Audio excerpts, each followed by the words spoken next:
Hello दोस्तों, मैं सुभाष स्वागत करता हूं डी मैथ्स में। आज मैं आप लोगों के लिए एक नया चैप्टर लेके आया हूं जो है प्रॉफिट एंड लॉस। ठीक है, इस चैप्टर में से भी जो है ग्रुप डी एनटीपीसी या एमटीएस कोई भी एग्ज़ाम लिया जाता है उसमें 2 से 3 क्वेश्चन देखने के लिए मिलता है। और इस चैप्टर को मैं आप लोगों को ठीक है बहुत ही अच्छा तरह से पढ़ाने वाला हूँ। बेसिक पूरा बताऊँगा। मेरे ख्याल से आप लोगों को विक्रय मूल, क्रय मूल और अंकित मूल का जो भी इंग्लिश नाम होता है उसके बारे में आप लोगों को पता होगा पहले से। ठीक है, और लाभ हानि और डिस्काउंट जो होता है जिसे बट्टा कहा जाता है उसका भी इंग्लिश पता होगा आप लोगों को। ठीक है, हम लोग फार्मूला को छोड़ करके डायरेक्ट जो है विदाउट फार्मूला से कैसे सवाल बना सकते हैं उस तरीका को जानते हैं। मैं आप लोगों को बताऊंगा प्रॉफिट परसेंटेज। ठीक है, प्रॉफिट परसेंटेज और लॉस परसेंटेज। ठीक है, और डिस्काउंट परसेंटेज। डिस्काउंट होता है, ठीक है, डिस्काउंट परसेंटेज। इस तीनों पे ही मैं इस प्रॉफिट एंड लॉस चैप्टर को लेके जाऊंगा शुरू से लास्ट तक। ठीक है, आप लोग देखते रहिए। उदाहरण लेता हूं। ठीक है, प्रॉफिट परसेंटेज है, इसमें 20% यदि प्रॉफिट हो रहा है किसी चीज़ में कोई व्यक्ति को, तो इसमें क्या क्या आएगा, इसका कॉस्ट प्राइस क्या हो जाएगा। ठीक है, इसका सीपी क्या हो जाएगा, इसमें प्रॉफिट जो होने वाला है प्रॉफिट क्या हो जाएगा, इसमें प्रॉफिट जो होने वाला है वो कितना निकलेगा इसमें से। ठीक है, और सीपी कितना आएगा, और इसके बाद जो है प्रॉफिट इसमें कितना आएगा। इसके बाद इसमें और क्या निकलेगा, इससे एसपी यानी सेलिंग प्राइस होता है, ये कितना आएगा। ठीक है, इसके बारे में बताएंगे। और लॉस परसेंट हम लोग ले लेते हैं 25%। देखिए, मैं आप लोगों को पूरा कंसेप्ट बताने वाला हूँ। ठीक है, 25% यदि किसी चीज़ में किसी व्यक्ति को लॉस हो रहा है तो 25% से हम लोग क्या क्या चीज़ निकाल सकते हैं। इसमें सीपी भी निकलेगा, कॉस्ट प्राइस। ठीक है, और इसके बाद जो है इसमें जो है लॉस निकलेगा, टोटल लॉस कितना हो रहा है। इसके बाद इससे जो है एसपी भी निकलेगा, सेलिंग प्राइस। ठीक है, इसमें आप लोग देख लिए क्या क्या निकल रहा है। ठीक है, अब डिस्काउंट की बात करते हैं। ठीक है, डिस्काउंट यदि 10% किसी व्यक्ति को हो रहा है, ठीक है, 10% का डिस्काउंट मिल रहा है किसी चीज़ पर, तो इस 10% में हम लोग क्या क्या निकाल सकते हैं वो चीज़ मैं आपको बताता हूँ। इसमें जो है मार्क प्राइस निकाल सकते हैं। ठीक है, इसमें जो है डिस्काउंट टोटल कितना आ रहा है वो निकाल सकते हैं। इसके बाद इस मार्क प्राइस पे जो है एसपी यानी सेलिंग प्राइस जो है वो निकाल सकते हैं। देखिए, इतना चीज़ के बारे में मैं आप लोगों को उदाहरण में बताऊंगा इस चीज़ में कैसे कैसे आता है। ठीक है, अब देखिए मैं आगे का प्रोसेस कर रहा हूँ। ठीक, इस 20% का फ्रैक्शन कितना होता है, 20% का फ्रैक्शन कितना होता है, 1/5 होता है। आप लोग देखते रहिए। ठीक है, 1/5 होता है। ठीक, हम लोग जानते हैं कि P/CP। ठीक है, फार्मूला में तो जानते हैं P/CP × 100 क्या होता है, प्रॉफिट परसेंटेज होता है। ठीक है, P/CP × 100 क्या होता है, प्रॉफिट परसेंट। ठीक है, इतना हम लोग जानते हैं। ठीक है, और इधर छोड़िए, पहले इसको हम लोग समझते हैं क्या होता है।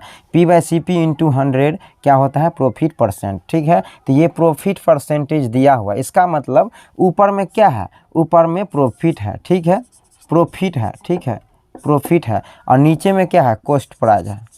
देखिए, कॉस्ट प्राइस नीचे में दिया हुआ है। ठीक है, हम लोग इतना पढ़ चुके हैं। ये हमारा क्या है, ये हमारा क्या है, प्रॉफिट है।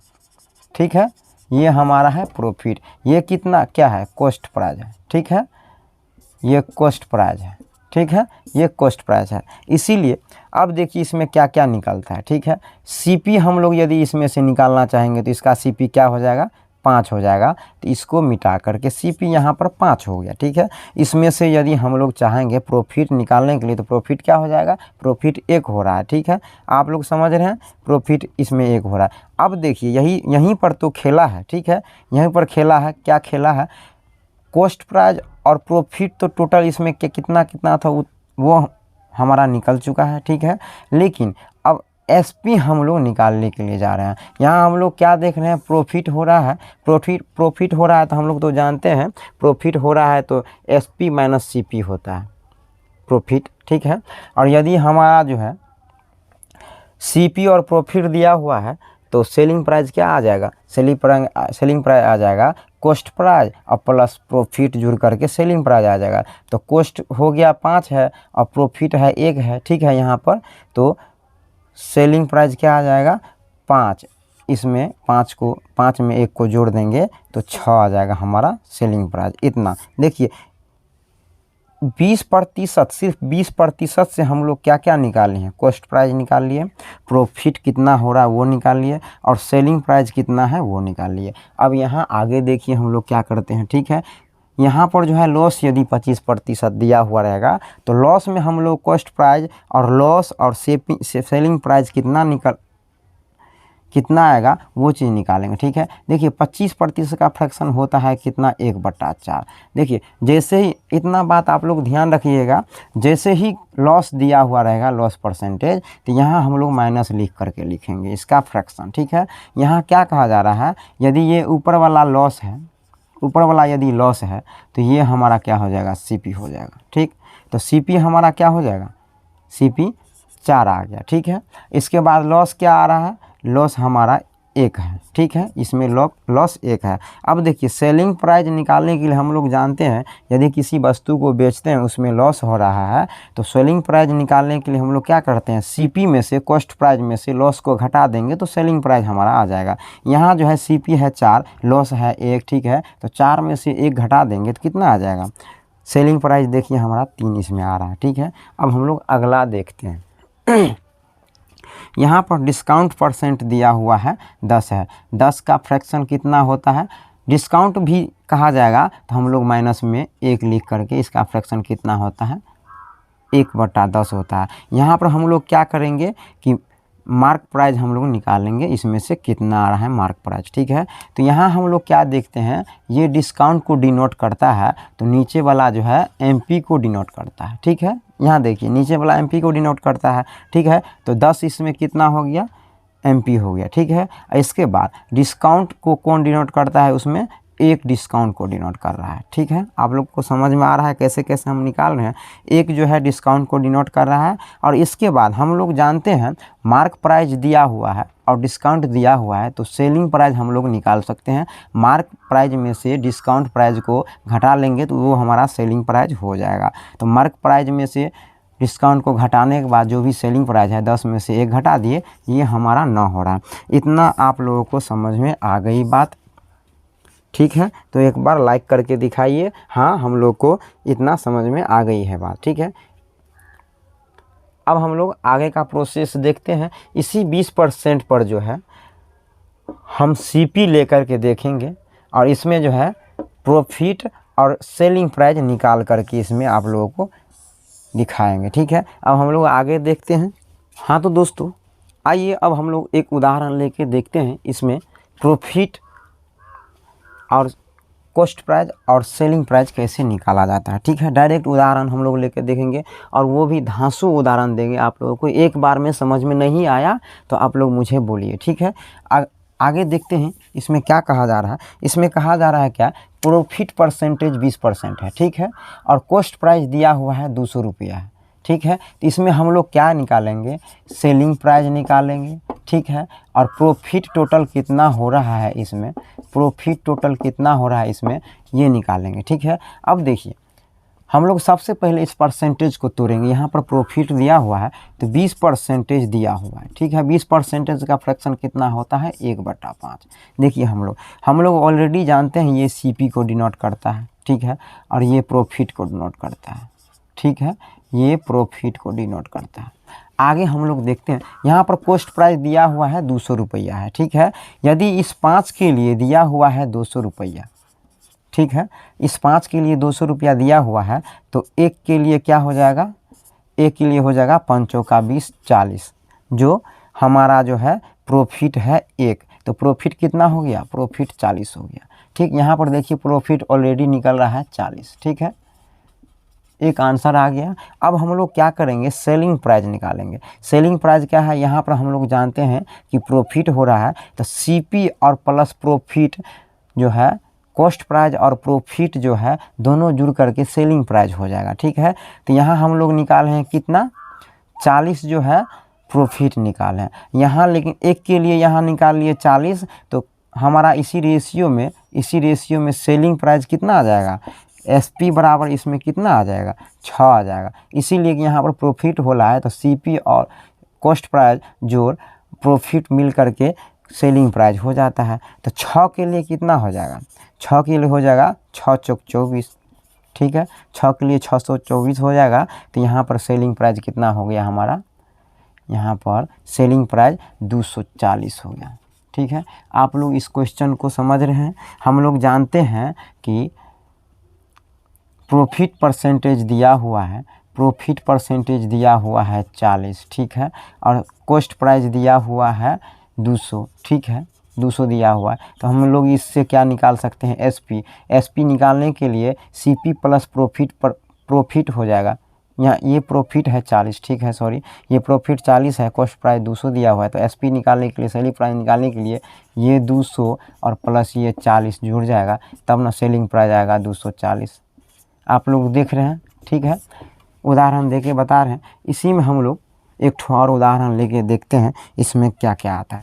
हाँ तो दोस्तों, हमारा अगला उदाहरण है। ठीक है, अगला उदाहरण है, यदि किसी चीज़ में जो है प्रॉफिट हो रहा है 25% का, और एसपी दिया हुआ है 120 रुपया, और यहाँ पर डिमांड क्या चीज़ है, कॉस्ट प्राइस और प्रॉफिट, टोटल प्रॉफिट कितना हो रहा है, वो दोनों डिमांड हो रहा है। ठीक है, हम लोग इस प्रॉफिट को जो है तोड़ेंगे। ठीक है, 25% दिया हुआ है, तो 25%, ठीक है, 25% का फ्रैक्शन कितना होता है, 1/4 होता है।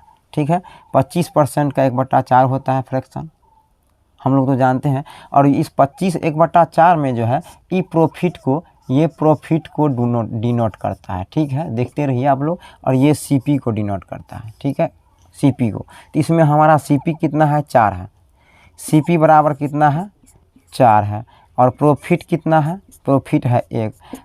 यहाँ पर प्रॉफिट हो रहा है, तो सेलिंग प्राइस एसपी निकालने के लिए हम लोग क्या करेंगे, इस 4 में जो है 1 को जोड़ देंगे, जो 5 आ रहा है ये हमारा एसपी है, कॉस्ट प्राइस, सेलिंग प्राइस है। ठीक है, और जो कि क्वेश्चन में दिया हुआ है सेलिंग प्राइस कितना, 120 बोल रहा है, तो 5 के लिए 120 हो जाएगा, तो 1 के लिए कितना हो जाएगा, 5 दूनी 10, 5 चौका 20, 24 हो रहा है। ठीक है, 1 के लिए 24 हो रहा है। यहाँ पर क्या डिमांड है, सीपी, हमारा सीपी दिया हुआ है 4। ठीक है, तो 4 के लिए कितना हो जाएगा, 4 चौका 16 का 6 हाथ में 1, 4 दूनी 8, 1 9, 96 ही होगा। ठीक है, ये हमारा एक आंसर आ गया। यहाँ पर क्या कहा जा रहा है कि प्रॉफिट कितना निकल के आ रहा है। ठीक है, प्रॉफिट कितना निकल के आ रहा है वो। ठीक है, तो प्रॉफिट तो हमारा जो है प्रॉफिट 1 के बराबर है, तो यहाँ 1 के लिए ऑलरेडी निकला हुआ है 24। ठीक है, तो प्रॉफिट क्या आ जाएगा, 24। ठीक है, देख रहे हैं आप लोग कितना आ रहा है, सीपी आ रहा है 96, ठीक है, और प्रॉफिट आ रहा है 24।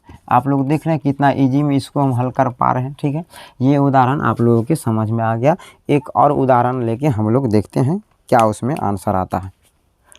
हाँ तो दोस्तों, आइए, हमारा अगला उदाहरण है, बहुत ही सुंदर उदाहरण है, आप लोगों के समझ में आएगा। ठीक है, यहाँ पर कहा जा रहा है लॉस परसेंटेज 12.1/2% है। ठीक है, और लॉस टोटल जो है, लॉस जो है 100 रुपया दिया हुआ। इसमें डिमांड क्या कर रहा है, कॉस्ट प्राइस और सेलिंग प्राइस डिमांड कर रहा है। देखिए, इस लॉस परसेंटेज को हम तोड़ करके कॉस्ट प्राइस और सेलिंग प्राइस दोनों निकालते हैं। ठीक है, कितना दिया हुआ है, 12.1/2% लॉस दिया हुआ है। 12.1/2% का फ्रैक्शन कितना होता है, 1/8। देखिए, ये आप लोग ध्यान रखिएगा, यदि लॉस है तो यहाँ माइनस लगा करके 1/8 जो भी आ रहा है बट्टा में उसको लिखेंगे। ठीक है, यहाँ पर हम लोग जानते हैं कि लॉस टोटल लॉस हमारा ये हो गया, एक है लॉस है और ये सीपी है। ठीक है, क्योंकि प्रॉफिट परसेंटेज हो चाहे लॉस परसेंटेज हो, हमेशा सीपी पे निकाला जाता है। ठीक है, तो इसको हम लोग देख लेते हैं।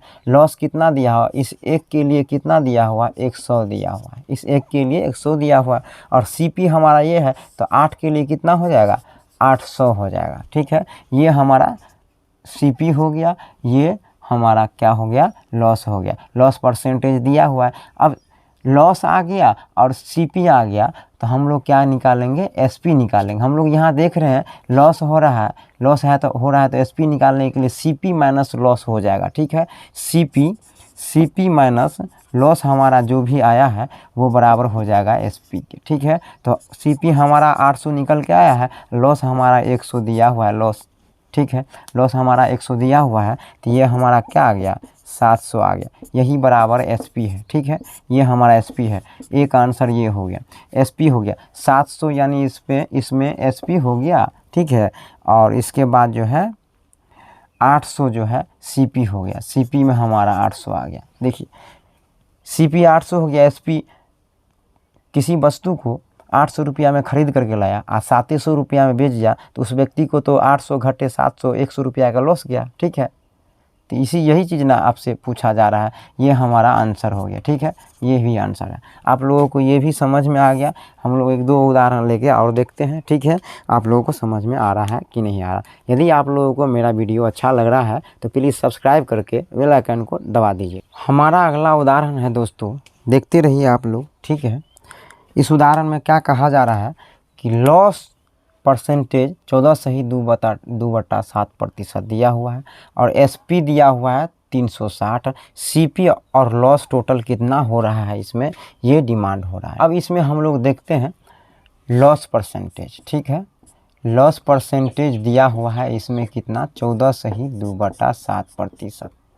ठीक है, 14/2/7% का फ्रैक्शन हम लोगों को पता है 1/7 होता है। यहाँ लॉस हो रहा है तो एक माइनस लिख करके ऐसे लिखेंगे। ठीक है, यहाँ क्या दिया हुआ है, एसपी दिया हुआ। अब देखिए हम लोग जानते हैं ये एक जो है लॉस को डिनोट करता है। ठीक है, और ये 7 जो है सीपी यानी कॉस्ट प्राइस को डिनोट करता है। यहाँ लॉस हो रहा है इसमें तो ये सेलिंग प्राइस निकालने के लिए इतना में से सेलिंग प्राइस हम लोग कैसे निकालेंगे, ये कॉस्ट प्राइस है और ये लॉस है तो लॉस में सेलिंग प्राइस निकालेंगे। सेलिंग प्राइस बराबर होता है कॉस्ट प्राइस माइनस लॉस। ठीक है, तो 7 - 1 करेंगे, 7 - 1 करेंगे तो क्या आ जाएगा, 6। 6 के लिए हमारा सेलिंग प्राइस कितना दिया हुआ है, 360 दिया हुआ। तो एक के लिए कितना हो जाएगा, एक के लिए हो जाएगा 60। ठीक है, एक के लिए 7 हो जाएगा। इसमें क्या डिमांड कर रहा है, सीपी। सीपी हमारा ये है सीपी। ठीक है, ये 7 सीपी है तो 7 के लिए क्या आ जाएगा, 7 × 6 = 42, 420 हमारा आ रहा है। इसके बाद लॉस टोटल कितना जा रहा है हमारा, ये डिमांड कर रहा है तो यही ना 1 के बराबर लॉस है तो लॉस हमारा ये हो गया, ये हो गया बराबर सीपी हो गया। ठीक है, देख रहे हैं एक आंसर नहीं निकालने से पहले भी आंसर निकल के रेडी रहता है। इस तरीक़ा से आप लोग पढ़िए, आप लोग का कॉन्सेप्ट पूरा मैं क्लियर करूँगा, गारंटी लेता हूँ। ये सीपी हो गया 420। ठीक है, और लॉस हो गया 60 लॉस के बराबर है। ठीक है, ये उदाहरण भी आप लोगों को समझ में आ गया। अब हम लोग डायरेक्ट सवाल करेंगे। ठीक है, इस चीज़ को आप लोग प्रैक्टिस कीजिए, आप लोगों को फ़ायदा होगा इससे। ठीक, अब हम लोग अगला पार्ट में जो है डायरेक्ट सवाल करते हैं और करके देखते हैं कि ये सवाल इस मेथड पर जो है सवाल डायरेक्ट होता है या नहीं होता है। ठीक है।